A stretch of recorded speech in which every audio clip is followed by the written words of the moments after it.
মহেশতলায় বাটানগরে তৈরি 111 ফুটের সরস্বতী প্রতিমা। দক্ষিণ চব্বিশ পরগনার মহেশতলা বাটানগরে তৈরি 111 ফুটের সরস্বতী প্রতিমা। মায়ের কাছে মাথা নিচু বাটানগর সরস্বতী সবার উঁচু। প্রায় 2 মাস ধরে 30 জনেরও বেশি শ্রমিক কাজ করছেন। 111 ফুটের প্রতিমা তৈরি করতে ব্যবহার করা হচ্ছে লোহার রেক, রড, বাঁশ, চট, কাপড়, থার্মোকল দিয়ে 1000 বাঁশ দিয়ে তৈরি হয়েছে পূজা মণ্ডপ। মাত্র হাতে গোনা কয়েকদিন বাকি সরস্বতী পূজার। ঠিক তার আগেই কাউন্সিলর গোপাল সাহার উপস্থিতিতে লোহার রেক তৈরি করে ক্রেনের সাহায্যে 111 ফুটের প্রতিমা তোলার কাজ জোর কদমে। ক্রেন দিয়ে খাড়া করলো 111 ফুটের তৈরি প্রতিমা।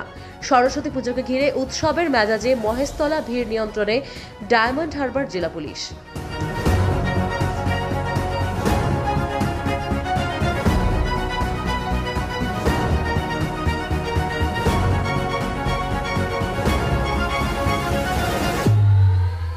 ওটা 1 তারিখে উদ্বোধন, এবার 1 তারিখে কালকে আমরা সাংসদের তরফ থেকে একটা শুভেচ্ছা বার্তা পেয়েছি পুজোর জন্য।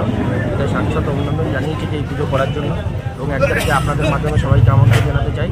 মহেশতলাবাসী হিসাবে আমাদের গর্ব যে আমরা প্রথম ভারতবর্ষ কেন সারা বিশ্বের মধ্যে বিদ্যার দেবীকে সবচেয়ে বড় রূপে প্রতিষ্ঠিত করলাম, এবং সেটা মানুষ সত্যি আপনাদের সমস্ত সোশ্যাল মিডিয়া, ইউটিউবার যারা প্রত্যেক দিন আসছে, এবং সমস্ত মিডিয়া, ন্যাশনাল মিডিয়া বলুন, আমাদের বেঙ্গলের মিডিয়া চ্যানেল বলুন, আনন্দবাজার পত্রিকা বলুন, বর্তমান পত্রিকা, তারা যেভাবে পুজোটাকে তুলে ধরেছে সবার কাছে আমরা আমাদের পুজো কমিটি থেকে কৃতজ্ঞ।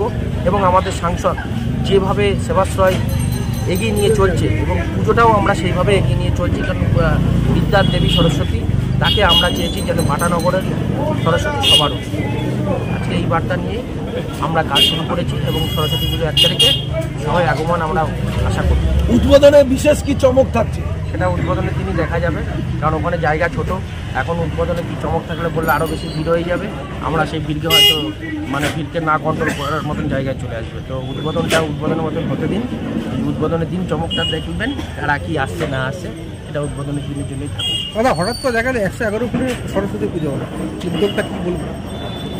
111 ফুটের সরস্বতী, দেখুন বিদ্যা, আপনি এই যে ফোনটা ধরেছেন, এই বিদ্যার থেকে বুদ্ধি থেকে এই ফোনটা যাই আমরা করেছি, তাই পড়াশোনা করে জানতে পেরেছি ফোনটা দিয়ে কী হবে। এই বিদ্যার দেবীকে আমাদের মনে হয়েছে যে বিদ্যার দেবী আমাদের সবার উপরে, আমরা সবার উপরে তাকে প্রতিষ্ঠিত করার একটা চেষ্টা করেছি। আমরা সব স্কুলকেই আমন্ত্রণ জানাচ্ছি মোটামুটি, ঠিক আছে। তবু দেখুন জায়গা ছোট, আমরা জায়গাটা আমাদের ছোট, জায়গাটাই অত যে সংখ্যক মানুষের সাড়া ফেলেছে, যে সংখ্যক মানুষ বাইরে থেকে আসছে। এখন যে সমস্ত ধরুন সোশ্যাল মিডিয়ার লোক যারা ইউটিউবার, সারা দিনে আমি দেখছি প্রায় 400-500 ইউটিউবার আসছে। জানি না পুজোতে আগামী দিন আমরা কী হবে, 1 তারিখে ভিড় না দেখে বোঝা যাবে না কিছু। সাধারণ মানুষের জন্য নিরাপত্তার অবস্থা? নিরাপত্তা তো যেরকম প্রশাসন ব্যবস্থা করেছেন, চারিদিক ব্যারিকেড বলাই থাকছে।